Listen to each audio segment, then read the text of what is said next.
ANM ನ್ಯೂಸ್ಗೆ ಸ್ವಾಗತ. Reward ಸ್ವಯಂ ಸೇವಾ ಸಂಸ್ಥೆಯಿಂದ ಕೋವಿಡ್-19 ಅರಿವು.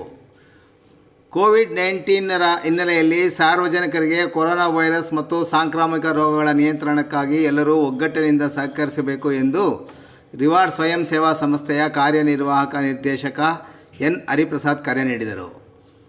ಅವರು ರಿವಾರ್ಡ್ ಸ್ವಯಂ ಸೇವಾ ಸಂಸ್ಥೆ, ನಗರಸಭೆ, ಆರೋಗ್ಯ ಇಲಾಖೆ ಮತ್ತು ಪೊಲೀಸ್ ಇಲಾಖೆಯ ಸಂಯುಕ್ತಾಶ್ರಯದಲ್ಲಿ ನಗರದ ಪ್ರಮುಖ ವೃತ್ತಗಳಲ್ಲಿ ಮಾಸ್ಕ್ ಧರಿಸದೆ ಓಡಾಡುತ್ತಿರುವವರಿಗೆ ಮತ್ತು ಸಾಮಾಜಿಕ ಅಂತರ ಕಾಪಾಡುವುದರ ಬಗ್ಗೆ ನಗರದ ವಿವಿಧ ಅಂಗಡಿ ಮುಂಗಟ್ಟು ಮತ್ತಿತರ ಸ್ಥಳಗಳಿಗೆ ತೆರಳಿ ಕರಪತ್ರಗಳನ್ನು ನೀಡಿ ಅರಿವು ಮೂಡಿಸುವುದರ ಜೊತೆಗೆ ದಂಡದಿಂದ ಪಾರಾಗುವಂತೆ ಮನವಿ ಮಾಡಿದರು. ನಂತರ ಮಾತನಾಡಿದ ಹರಿಪ್ರಸಾದ್ ಅವರು, ಕೊರೋನಾ ವೈರಸ್ ಹೆಚ್ಚು ಕಡಿಮೆ 1 ವರ್ಷದವರೆಗೆ ಪ್ರಕರಣಗಳು ಕಂಡುಬರುತ್ತದೆ. ಜವಾಬ್ದಾರಿಯನ್ನು ಮರೆತರೆ ಕಂಡರಿಯದ ರೀತಿಯಲ್ಲಿ ವೈರಸ್ ಪ್ರಕರಣಗಳು ಹೆಚ್ಚಾಗಿ ಹರಡುತ್ತದೆ.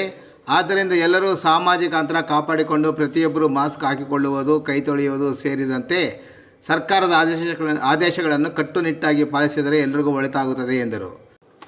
ಈ ಸಂದರ್ಭದಲ್ಲಿ ನಗರಸಭೆಯ ಕಿರಿಯ ಆರೋಗ್ಯಾಧಿಕಾರಿ ಪ್ರತಿಭಾ, ನಗರ ಠಾಣೆಯ ಪೊಲೀಸರು ಸೇರಿದಂತೆ ರಿವಾರ್ಡ್ ಸ್ವಯಂ ಸೇವಾ ಸಂಸ್ಥೆಯ ಸಿಬ್ಬಂದಿ ಮತ್ತಿತರರು ಹಾಜರಿದ್ದರು.